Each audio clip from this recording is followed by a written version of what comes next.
I want England to be a nation of Caucasian heritage people. Just like if I go to Saudi Arabia, I want to see Saudi Arabians. If I went to China, I see China. England's not in what, 10, 20 years time, is not going to be Anglo-Saxon Caucasian heritage anymore.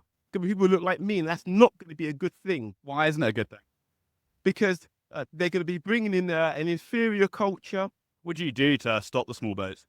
I would militarize it. I'd tell the military nobody lands on the beach. Get the military to stop it, and I'm sure they could. How do you think they go about stopping it, though? No boat lands on the beach. No boats would land on the. Does that mean sinking? Whatever's necessary. If there's like kids, women on the small boats, they should still be sunk? No boats would land on the beach. Now, I love Kendrick. I love the fact that being a hater can end up being a success. But this performance, I just thought it was really mediocre for me. Maybe because I'm not a hardcore Kendrick fan. There was a lot of the songs that I didn't know. I knew some of the mainstream ones. Like when SZA came, I was like, yes, twin. The rest of them, I don't know. I thought the visuals was amazing. We had Samuel Jackson come on as Uncle Tom, and then obviously the dancers came and the American flag, and then obviously he performed They're Not Like Us. I just thought it was an okay performance. There are a lot of people on the internet who are like, oh my God, you just didn't understand. One thing I cannot stand is fake deepness. I come to watch the Super Bowl to watch a performance. I didn't come to think. I don't want to feel like I'm reading a book. So when I'm seeing, oh, but you did not understand the allegoric significance of when the dancers were wearing blue, and the blue means it signifies the sadness of the American like, I just want to dance. I don't want to watch a performance and then have to read a book to understand what the performance was about, okay? Trying to do is have a good old time dancing. Here comes single white female that thinks she's the black man's dream and everybody wants her. Tries to dance with him, ain't got no rhythm, and then boom, become the black one. That beautiful black woman that got all the rhythm and soul because she was genetically made and created for her black man. And then watch how when they start dancing together and then coming together, they got rid of the single white female. Ain't nothing better than that.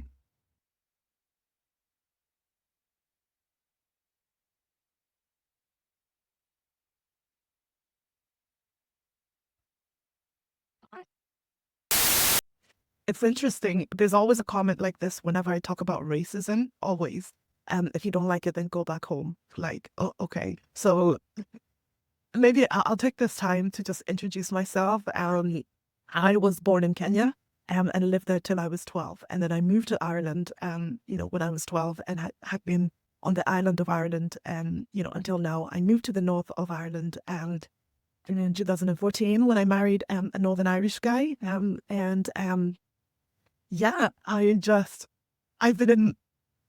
been on the island of Ireland longer than I've been anywhere else. We did live in Michigan for about 3.5 years and then we came back.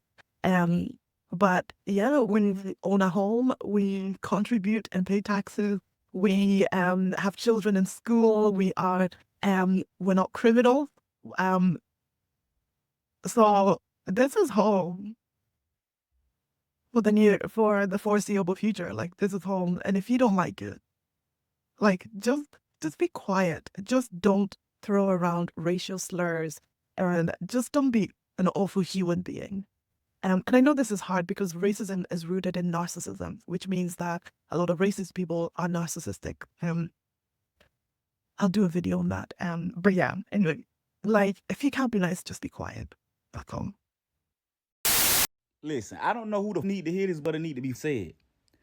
I don't give a your color. I don't give a damn if you black, white, Asian, Puerto Rican, Mexican. I don't give a damn. You cannot ask for inclusion, but continue to create segregation. How that's gonna work? If you want an all-white nation, take your ass somewhere where it ain't nothing but white people. Iceland, or wherever the Vikings come from. If you want an all-black nation, take your ass to Africa. There's plenty of us over there, and it's a bunch of them. You ain't never got to see a white person another day in your life. Mexicans, if you don't like black and white people, take your back to Mexico. Just go back. But over here in America, we rock together. We ain't got no choice but to rock together. We ain't got a choice. So we might as well find a way to get along and stop all this goddamn separation and this segregation and all that. We ain't got no goddamn choice but to like each other, man. Damn, stop all the hate. Stop all the separation. Stop all the... Just stop. Just stop. One nation under God. Do we need to go back? Do we need to go back? God damn.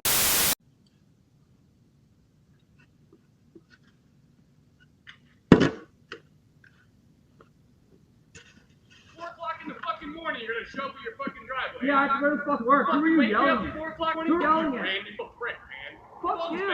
Dude, I'm shoveling doing work. Fuck you, suck my dumbass. Fuck you. Come out here and fucking start fucking 4 in the morning. You're a fucking idiot. This is what makes neighbors not neighborly. You Dude, you're cocksucker. yelling for no reason. You fucker. Fuck you, man. Fuck you. It's 4 o'clock in the morning, you dirtbag. It's 4:44. Ooh, I'm fucking reading my clock. You're a fucking man. You're an idiot. Go to work. Go to work. Go to work. Yo, you're a moron.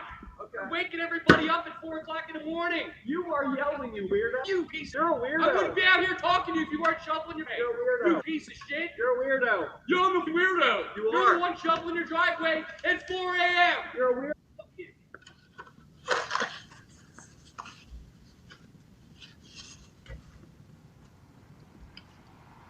People like Jeff Mead and this guy above me, and you would never catch them in a sundown town. Would never see them put themselves in harm's way with the same people that they support. The guy that was up top, he went to a Trump rally and got jumped. The white people calling them niggas, calling them gay, told them get out. To the same people he thought, oh yeah, we're all friends here. We all got the same political views. No. The minute you step out of line and get too comfortable, they got to put you back in your place, boy. I just think it's comical that they are self-aware enough to know, like, if I go to certain places, if I go to a Klan rally, I'm liable to end up on the rope. No matter who I voted for, no matter how much I support, no matter how many videos I make on TikTok, I'm still into these people. But I'm going to support them anyway. That is very much house behavior. You know you're not one of them. You continue to support it, but you're smart enough to know, let me not cross the line. What about the halftime show? Did you like that? Bro, I couldn't understand a word that was being said, man. I had my volume turned up. I had a bunch of people yelling and screaming at the house, and I really didn't know what was going on, man. I was waiting for Willie Nelson to come out, man, and sing America the Beautiful or something. I think next year, now that Trump's president, we have someone like Willie Nelson at halftime. That's what Hulk wants? Well, that would be great. So this is where we are. A shout out to anybody who made it to the live stream when I covered this video and many others. This man, who was obviously not from that area, stated that he does not want his own people. He does not want to see his own people there in that country because they will not add or bring anything of value there. He is technically, if you want to take it a step further, take it a step deeper, he's saying even he himself who was there, who maybe have been able to progress or just maybe to, able to make ends meet better than where it is that he came from. Even he himself doesn't have anything to add to that great nation, right, of which it is that he is a part of.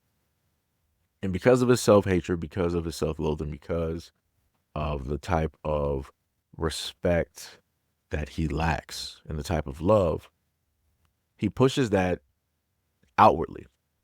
It states to a Caucasian anchor that, hey, I don't want any more of them here. I don't want any more of me here. Anybody that looks like me, speaks like me, nothing. And that solely this should just be a Caucasian area or a place.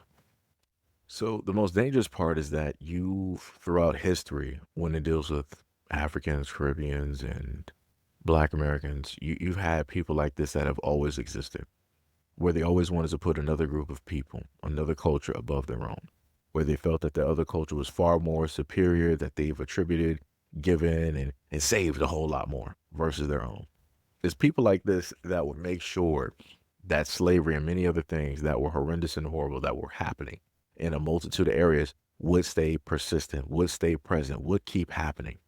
It would be people like this that if there was like a revolt or there were people trying to cause an uprising, they were trying to fight for their rights, it would be people like him that will make sure to tell the Anglo-Saxons or the Europeans that, hey, these people over here are not abiding.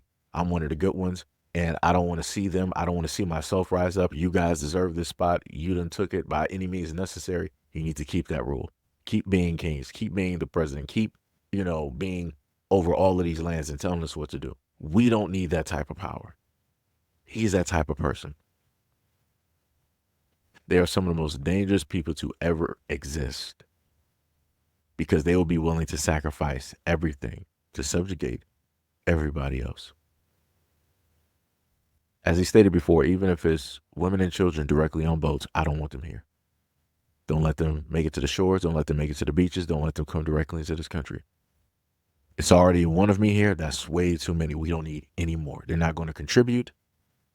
They're not going to add. They're not going to build. They're not going to educate. They're not going to do anything.